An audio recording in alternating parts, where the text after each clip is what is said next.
Hi, everyone. Welcome to our mini question dissection. We are here. I don't know, for some reason, once I share the screen, it's hard to find the record button. So we've got it here. It should not look like that. Give me a hot sec. Opening GoodNotes. And new document. All right. So how this works is, if you guys have ever used Zoom before, I'm just kidding. You're going to, when you read the question to yourself, you are then going to put your answer in the chat to me privately. So practice right now, going to the chat, selecting Liat, or you could do it to Martha. Okay. She's here helping me out. If you don't know, Martha's my right hand at SNABA, the best. And you could send us your answer so that no one else sees it. People don't like seeing other people's answers because then there's reactivity and it's like, maybe mine's wrong. You know how that goes. Okay, so you'll do that and then we'll talk it out after. So I tried getting questions from different areas, but there's only 5 questions, so we'll see. So here's the instructions I'm going to tell you of how to break down a question to start. You need to read the whole question. Read it again. Make sure you read parts right. I get questions wrong all the time. I follow a lot of accounts with questions and I'm like, yeah. Like the other day, there was some question posted and I was like, holy shit, not one person in the comments has got it right. I am so smart. Like everyone's written something and I see. And then I read it again and again. And I was like, holy shit, I like completely missed like the negation or something. So really reading it again, ask yourself, what concept is the question asking me about? The way that things for the exam are is like behavior is everywhere. It's going on all the time. So there's going to be multiple concepts at once, right? I could be talking about the fact that you guys are here right now. That's a concurrent schedule. You chose being here over being in your workday. And at the same time, Liat said, good job when you got it right to, Jessica. So there's reinforcement right there. So, but like, look at what are they asking about, right?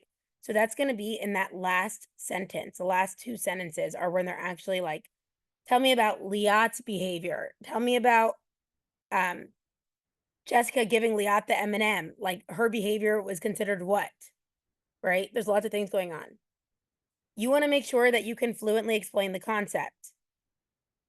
Okay. So now on the test, you don't have time to be like sitting and doing that. If you realize that you're doing something and it may not be because you fluently understand it or whatever it is, write down that concept and let that be a guide as to what section you need to go read in your book after. Okay.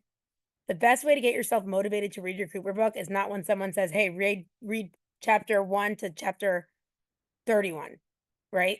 It's when it's like, I got that wrong. Like, let me see what I was not understanding about DRIs. Okay, next, you want to look over the answers and apply each one back to the question, right? Let's say it's a question about, I'm just making it easy every time about basic reinforcement. It's about reinforcement. It's like, oh, well, the one answer choice is punishment. That couldn't be that because it says the behavior increased X. The next answer choice they gave me is latency. It couldn't be that because it's not about measurement, right? So you're going to do that to see, and oftentimes there's 2 best answers. So that's when you really need to apply, like, what would it look like if it was either one of these good answers and which one is better? So that was 4 and 5.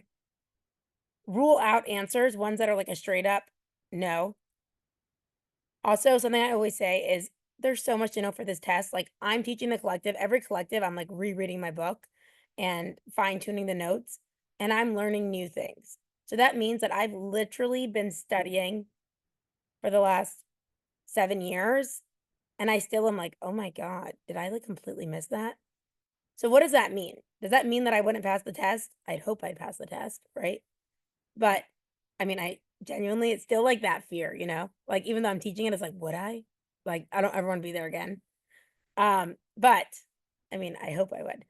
But the point is that you're always learning something. So the things that you need to know really well because you're not going to know everything.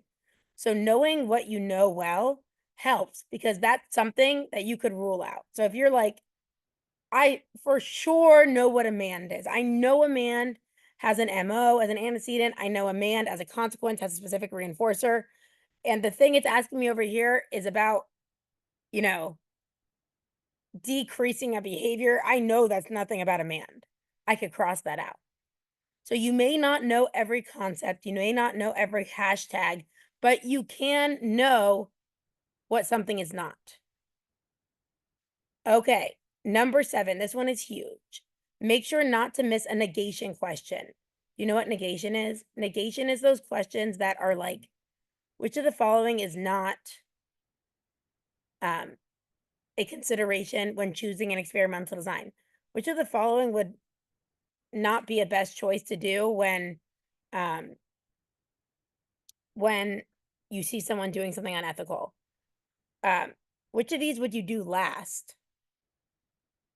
Which of these are least likely to be, right? Like things like that.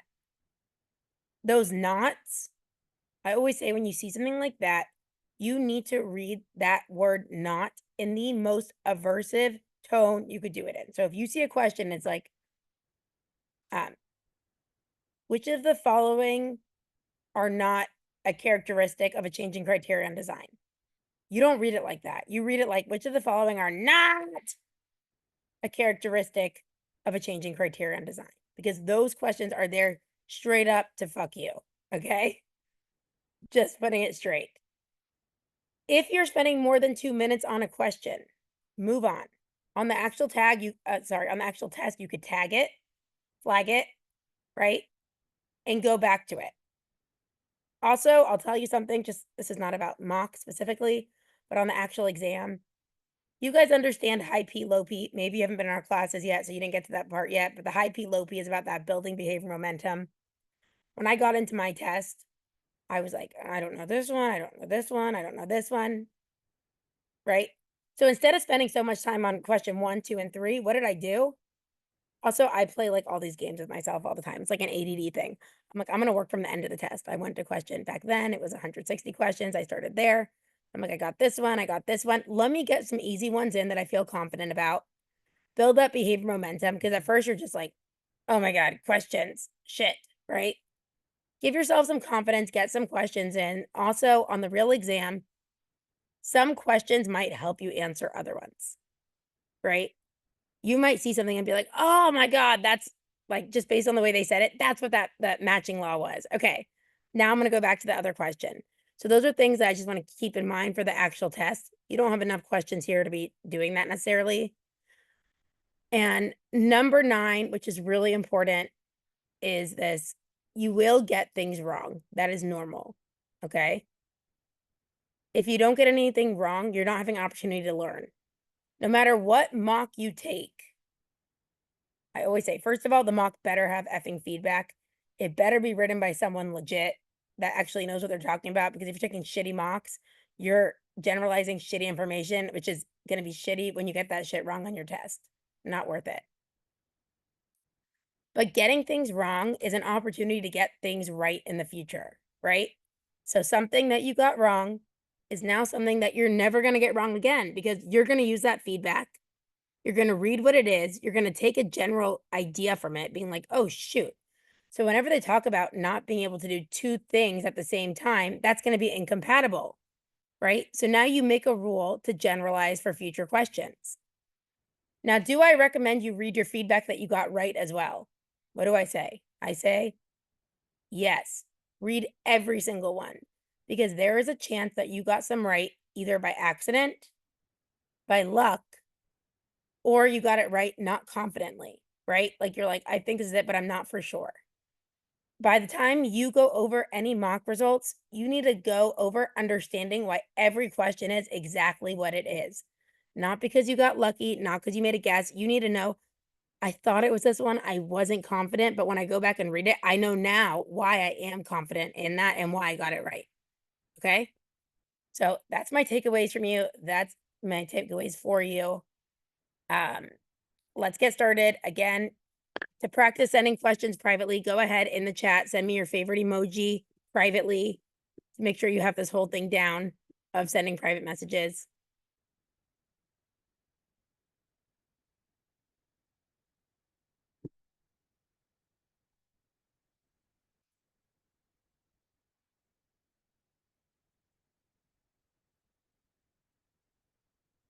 Right.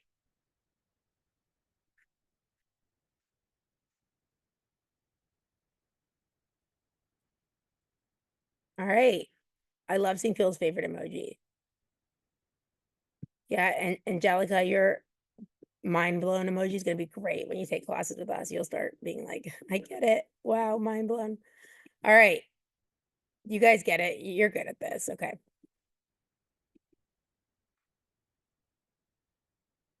All right. I'm gonna give you guys 2 minutes to read, and then we'll go over it. And we're training loosely. Instead of ABCD, we did 1, 2, 3, 4, you know? Keep it wild around here.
All right.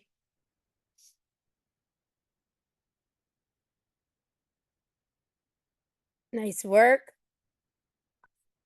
I see a mix between 2 answer choices. All right. The answer here is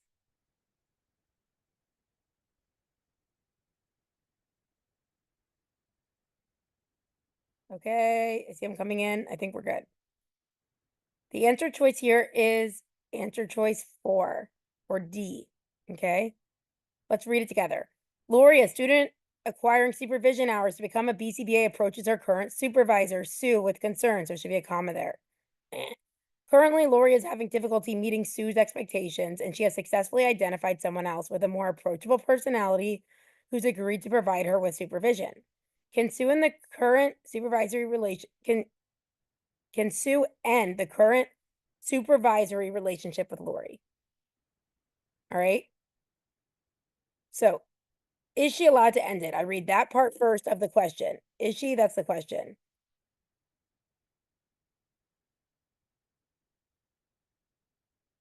So, I mean, it seems like she's not getting what she needs met, right? So, there should be a way to end it, and that should be spoken about from the point when you're starting your supervision. Like, hey, this is what you could expect of me as your supervisor. This is what you could expect of me as your supervisee, right? And when you're doing that, and this should be contracts across the board, by the way, whether you're making business contracts with someone, um, employment contracts, supervision contracts, having an exit. Even though you don't think you're ever going to have to get there, you may have to, right? So also something I want to put out here is so like, yes, she is allowed to end it. Okay. Now let's look at why. At the start of the supervision, clear expectations for the termination of a supervisory relationship should be reviewed. So that should be spoken about from the get-go. Right? Like, let's say you get a supervisor. I'm sure a lot of you guys, I always say, and it's don't mean it in a rude way, but if you had shitty supervision, you are not special. Unfortunately, like it's happening too much. And what I like, we created this new 8-hour supervision course at SNABA. And I'm like, dude, how can we make this a requirement of supervisees to watch too? Because inside of it, we let you know what your rights are as a supervisee as well. Like, you don't know any of that going in. But your right is that this is like where you're getting the majority of your training. Is it shitty? If it is, you might be like, it's sick. I have someone just signing off. It's so easy. I'm just getting it done. Not really, because when you go into your job as a BCBA, you're legit screwed. Okay, so they would have already discussed that the supervisory relationship can be terminated if Lori finds another supervisor and if there's poor performance. This situation covered both conditions and is well within the means of termination. Okay, I saw a lot of you guys put answer choice 2. It's saying, no, she can't end it because the request was not in writing. If that is something that is needed, right here, it's asking, can she end it? The straight up answer is yes. Okay. Now, of the 2 yes answers, like 3 sounds very just like subjective, right? Like, yeah, Sue can end the supervision contract because she doesn't like Lori anyway. Okay. But here, if they have ahead of time what good performance is, if they objectively, operationally define that and it's not being met, of course she can. All right. There you go. The answer choice is 4 here. And you can find this in 6th edition. Oh, by the way, I started writing this one because I knew when it'd be on YouTube, it would be the 6th edition would be out. So I could give you the conversions after class of what I number 2 is. Okay. Here you go.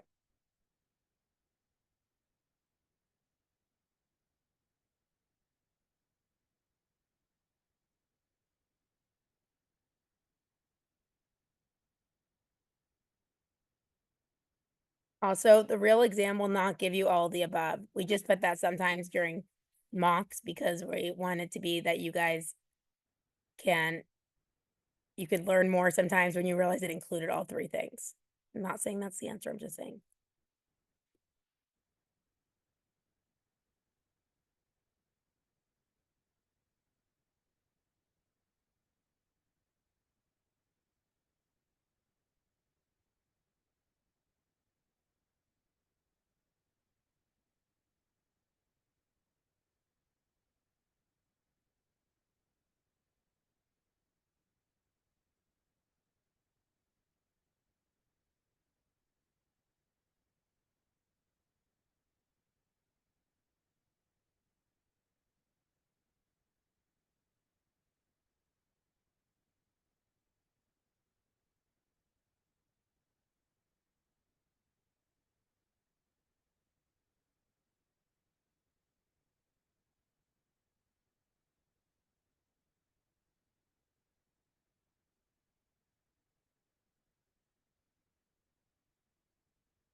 All right.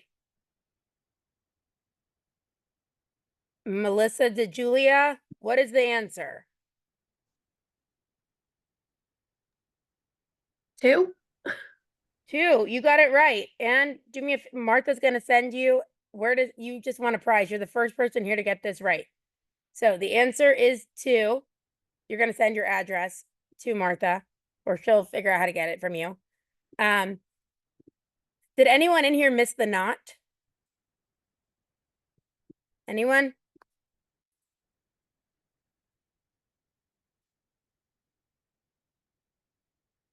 I don't like the way I did that. Did anyone miss it? I'm not seeing the chat, so I don't know. Did anyone say yeah? I recognize the not. I did recognize that. Okay. Because when I read it real quick yesterday, I was choosing questions. I missed it. And I was like, oh, just one because I didn't read through the rest. Right. So here it's saying which is not classifying as research. So this is when you need to know what research is, and this comes from your ethics code. And So when you're doing a not, by the way, this is what is a negation question. Okay, negation is one of those negative ones. So if you didn't read that word, like which code does not classify as research, you'd probably get it wrong. So so then I'm going to look at, okay, which one of these are research? Okay. So I'm going to say analysis of pre-existing data. Yeah, that constitutes as research. That's actually exactly what it is, right? The use of the experimental design, I don't know if that necessarily makes it research. All the above, I don't know what all of them are yet. Anything approved by the research review committee. That's true. All right. So the one I'm not sure about, just because they use an experimental design, does that mean it's research? No, I could be taking data on a client and put it on a experimental design, right? We use them all the time.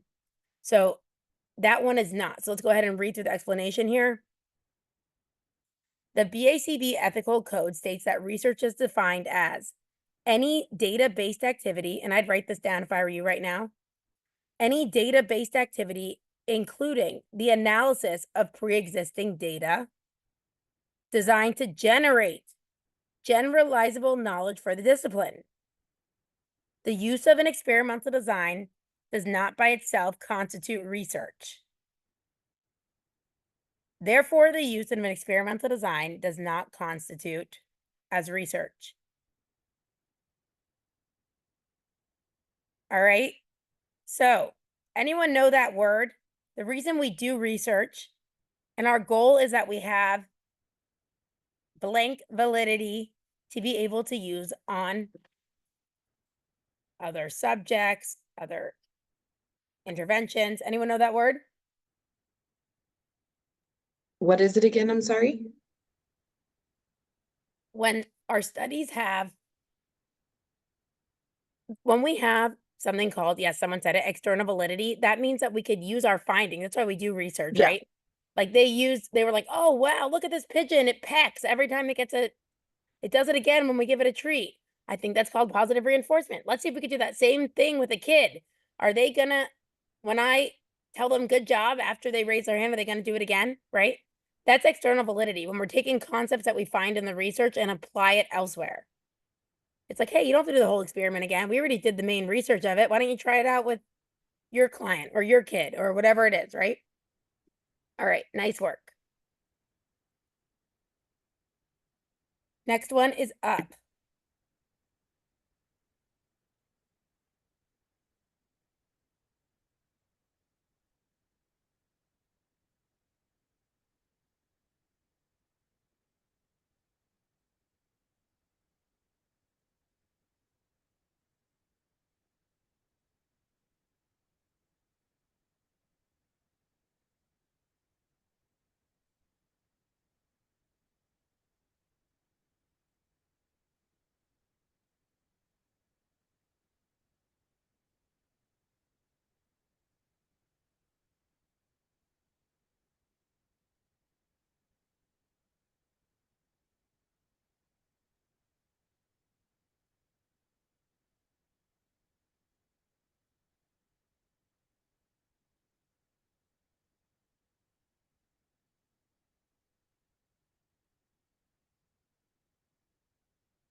Good. I like some of you guys putting the hashtags from class in.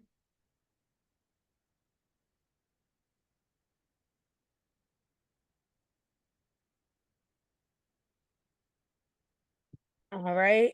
I love it. Okay. You guys are such teacher's pet. Writing out the entire definition of it. It's good exercise. Good. Okay. Here we go. Martha, by the way, you're also allowed to give out one non-contingent reinforcement prize to someone you just feel like giving it to. All right. The answer here, and it looks like everyone got it right from what I see, is 4. Technological, right? This one is talking about during individual supervision with a supervisor, Josh, a student acquiring BCBA supervision hours, reviews his instructional note for a new program. His supervisor should suggest having a coworker read the instructional note and performing the procedure based solely on what Josh wrote. Josh is embarrassed, oh no, as he realizes where there was a lot of the procedure he did not include, and he assumed whoever was reading it would know. Josh is assigned to revise the notes so that all the steps of the procedure are included. Which dimension of ABA is Josh working on with his supervisor?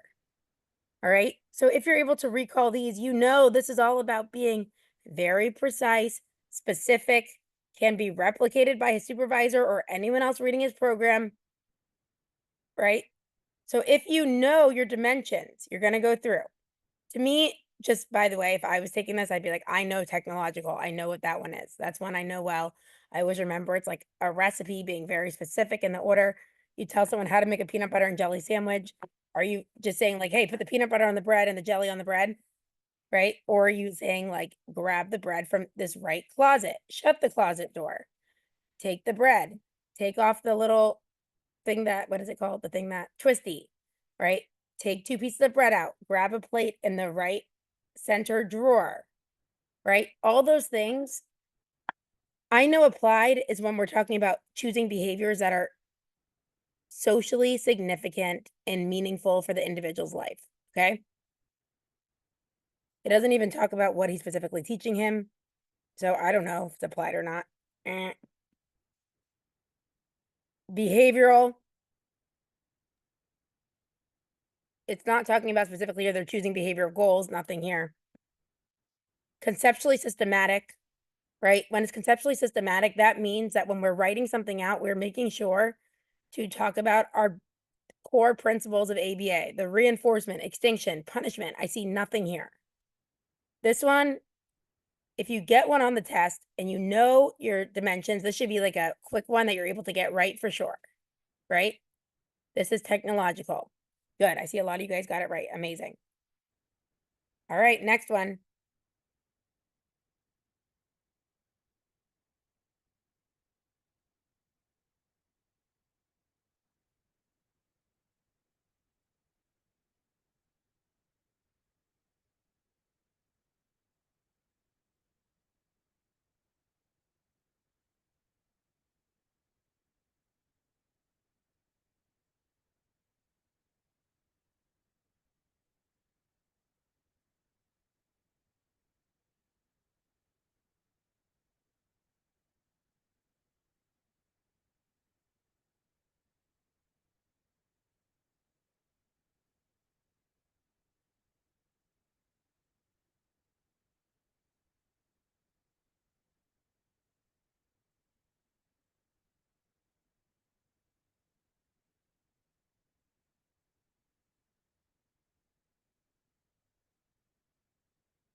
Ugh, everyone in here is so smart.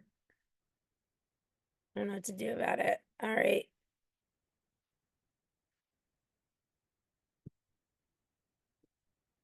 Make sure that you're sending it private to me.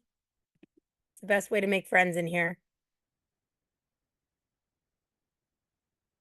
It's fun. It's like passing notes in class to your bestie, you know, me being your bestie. All right. All right. I love the explanations. Guess what? You guys are all really effing smart. Here we go. The answer is matching law. Okay. I'll read it real quick. During self-checkout, the computer tells Leah that the total amount Leah tells Leah the total amount owed. Leah looks in her purse and hesitates. She's not sure if she should use cash, debit, or credit to purchase the items. She decides to use her credit card because she'll earn points toward her next flight, purchased through Alaska Airlines. If she uses cash or debit, she won't get any rewards. Leah looks through her bank statements at the end of the month. She notices she uses her credit card more than her debit card in cash. Leah uses her credit card more than other payment methods. Demonstrates what? All right. over here, what does this mean? We are looking at it. I see in here, it's okay. I'm going to go through. Sorry, I haven't been highlighting for you. I got distracted. Saying she uses her credit card more than the other payments. This demonstrates what? That's what it's asking. So, like, yeah, she uses it more. We see that. Right? She's not sure if she should use cash, debit, or credit to purchase the item. Okay, so that to me is telling me immediately, oh my God, OMG, she's having to make a choice, right? Now, she realizes she's choosing one more than the others. Why is she choosing this one more? It's saying she gets points on that one, right? It's so crazy. That's how our minds work. Literally, like, I'm big into the credit card points thing. I love it. I like any token economy or point system, like, I'm in. Okay. So literally, I've had to do something before, and they're like, I'm just letting you know it's going to charge you 2% more if you pay on a credit card than cash. I'm like, yeah, but I'm getting the points, so I'll pay on the credit card, which I don't even know what those points are equal to. Maybe they're equal to 50 cents. I don't know, but that's just how my brain works, right? This goes with, I know, oh my God, hashtag choice, hashtag matching law, right? So that takes me to, it is matching law. And I know that because the other ones I could go through, it demonstrates a response class. Not really. I know what a response class is. And a response class is when different responses may have different topographies, but they share the same function, right? That's not what it's talking about here. Target behavior, the fact that she's choosing one more than the other is nothing about a target behavior. Reflexive behavior, I know this is not reflexive behavior. This has nothing to do with that, right? So it's matching law, okay? So the matching law is demonstrated when there's a concurrent schedule of reinforcement, right? Choice, hashtag concurrent schedule. We know a compound schedule that's concurrent is when con, meaning together, current, right? You have choices together at the same time. Where are you going to allocate your time? This is just like when you have two people offering you to babysit or asking you to babysit their kids. You could babysit family A. They pay you $30 an hour and they have the best effing snacks. And family B, they pay you $7 an hour and legit their pantries only has raw pasta. Okay? What are you going to do? Right? You're probably going to choose option A. Okay. Now, when there are two or more schedules occurring at the same time, an individual will allocate more response on the denser schedule of reinforcement. In this case, using her credit card will not only allow her to purchase the item, but in addition, gives her points towards the next flight purchase. Behavior goes or reinforcement flows. I saw a lot of you guys write that in there. That's hot. Love it. Therefore, when given a choice to use cash, credit, or debit, Leah chooses to use her credit card more than cash or debit. A response class is a group of behaviors that have the same effect on the environment, that have, right, that have this, sorry, that have the same, that have the same function, right? In other words, a group of behaviors that are controlled by the same reinforcing or punishing event, meaning they have the same function, but they may topographically look different. A target behavior is any defined, observable, and measurable behavior focused on for analysis and intervention. We weren't talking about a target behavior here, right? It wasn't giving you some report on a child and it's like, what do you think the target behavior that we should focus on first should be here, right? That's not that. A reflexive behavior is an automatic response to a stimulus, right? We know that goes with respondent behavior. Usually the stimuli that trigger the reflexes are unconditioned, no prior learning history. Spending money, shopping, using your credit card is definitely learned. From day one, you weren't like, oh, I want to collect credit card points so I could use Alaska Airlines. Also, who flies Alaska Airlines? But no judgment here. I'm a Southwest girl. Okay, here we go. Martha, you getting any of these right? I know all the answers, so it's Oh, never mind. I had her edit it after. She's so honest. See?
Got you, Stacy.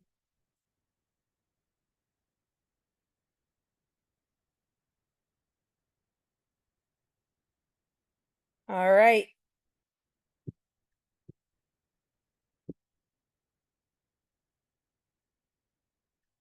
Good. All right. I'm gonna go. You ready? Thumbs up. Thumbs up is gonna be my SD that I could slide. Get it? SD is the answer. Okay, SD. For this one, Stacy ordered tacos from her favorite restaurant, even though the restaurant's right down the street. She ordered them for delivery because she was in the middle of binge watching Love is Blind. She waited eagerly for them to arrive. When she got the alert on the delivery app stating that her tacos were delivered to her door, she opened the door and grabbed the bag. The alert served as a or an blank for opening the door. The answer is SD here, okay? So I'd go through and be like, what are each of these things? Also, a fun exercise could also be like rewriting the question as if any of these were the answer, okay? So an MO. If it was talking about an MO, okay, it would be something about talking about Stacy hasn't eaten in 3 days, right? She was doing some like cleansing kick and hadn't eaten real food in 3 days, right? Juice cleanse. She's starving, right? And then it might say like the fact that she's starving and hasn't eaten 3 days serves as a what, right? In this scenario. And they could write that beforehand. They could, and by the way, a test question could put all of that. Like Stacy's freaking starving. She was on a juice cleanse for 5 days, hasn't eaten real foods. So by the time Stacy, then she's home, she knows her favorite places down the street. You could have the rest of this question, right? So if it's asked about that part of the question, it'd be an MO, but it doesn't. Wait. Right? SD. I know an SD, which is also known as a discriminative stimulus, signals reinforcement, right? It's like, okay, now you could go out there and get it. It's available. When you don't have the notification, it's an S delta, not available. That one works, right? And it's saying the alert served as what? For opening the door. Is it a condition reinforcer? Is the alert the condition reinforcer? No, it's a signal, right? It's a signal, some kind of signal. So no, it's not that. Could it be a prompt? It might seem like one, but first we could have an SD as well. Like, right, there has to be something. So what would happen usually when we're talking about an ABC? There's an SD, there's a behavior and a consequence. A prompt is an additional antecedent stimulus added. So that'd be like, let's say it came through being like, okay, open the door now, right? Maybe your phone then being like, your friend being like, hey, check your phone, right? Your friend being like, hey, your phone went off, go to the door. Then it's a response prompt, right? Something like that. So no, it's not that. This is from section B13. Oh, sorry, it says task list. It's actually TCO, test content outline. Same shit, guys, honestly. I don't know why they do that. It's annoying. We have to remake every product. All right, discriminative stimuli signal the availability of reinforcement. In this case, Stacy could open her door at any time after she orders, but her food probably won't be there. Also, by the way, any of my students or people who have been studying, what kind of schedule of reinforcement is that?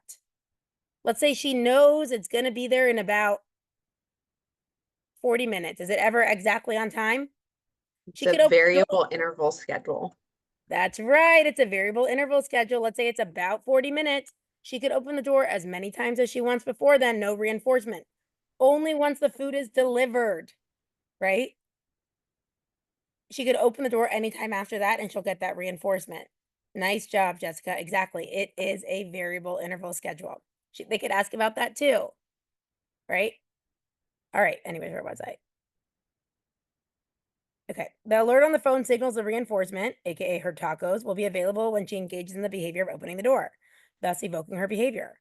While a prompt is a stimulus that evokes correct responding, prompts are supplemental to the SD. And then prompt fading procedures can be used to transfer control of the response to the SD. Right? So maybe, and eventually I don't have to be like, yo, check your phone, it's going off, the tacos are here, right? In this case, if the alert was faded, Stacy would never know when her food had arrived, making it not a prompt, right? Remember, prompts you could fade if they're response prompts. So this alert is more likely to be an SD than a prompt. The alert can't serve as a reinforcer for opening the door because the alert comes before opening the door rather than after. Remember, reinforcement, punishment, extinction happen after the behavior, right? Those are consequences. It is also not a motivating operation as it does not alter the value of the food as reinforcer. Okay? The food's equally valuable to you, whether you get the alert or not. You said you're hungry, right? And whatever it is, it doesn't talk about that. So that's why the answer is SD. All right. Guess what? Also, if you're worried that you like did this out of 5 and you're like, oh my God, I got 2 wrong. So that means I got a 60. Chill. That is why when we choose to use percentages, right? We always say there needs to be how many opportunities minimum? 30. 30. 30. Can you imagine the test only gave you 5 effing questions? That would give you false data. It'd be like, this girl knows nothing. But maybe 2 of the questions were on non-equivalence. Of course you're going to miss those. No, I'm just kidding. Not let you take classes with us. But, so do not judge yourself. You just learned 5 new things. And if you could have learned more than that, because we spoke about every answer choice. If you want more from us, you could always go to our website, STUDYNOTESABA.com. Email us, contact@STUDYNOTES.com. No, sorry, contact@STUDYNOTESAVA.com. Our Instagram, give it love. Our Behavior Bitches podcast is coming back. If you didn't listen, and you know we took a summer hiatus, it's back. The episode should be out on Monday morning in your car. Surprise. It's not a full episode, so don't get too excited, but it's just to show you like, yo, we're back, coming not too hot. Things I want to tell you guys about. Next upcoming free class is going to be September 27th. That's 2 Fridays from now. Let's see. And it's the most brief explanation of each experimental design. Okay? So for anyone who's like, I just need to be able to pull key facts, that is going to be a great class to come to. Who's going to be there? Anyone? What time is it? It's at 12 Central Standard.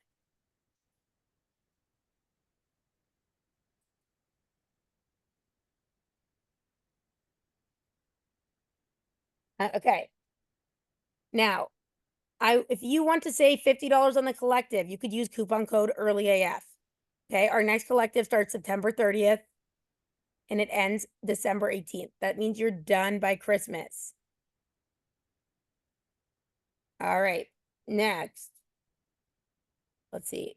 You could always do drop-ins to the current collective that's going on right now. We are on collective, what number, Jessica? We are gonna be 20? on 21. 1. Yep, 21. We have a few classes left.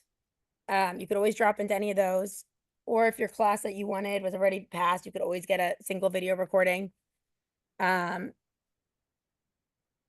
about to drop our scholarship for this upcoming collective. You could apply by sending a video. We'll post the instructions. Everything on our website has payment plans. You could see I wrote this. It's like a little out of order. I'm all over the place. I don't know who's calling me. Ethics Book Club. We have been doing that every Sunday. Okay. We go in, we go through the different codes. This week, we're going to start covering section 2 part of the task list of the ethics book. So out of it, guys, but I'm here. All right. Those are Sundays at 10:30 a.m. Central Standard Time. We go through every single code and then we apply it to examples to see if we could figure out which codes we're seeing there. And if you sign up and you miss the first 3 classes, it's okay. All the The recordings are in there for the first 3 classes. You could watch those on your own time.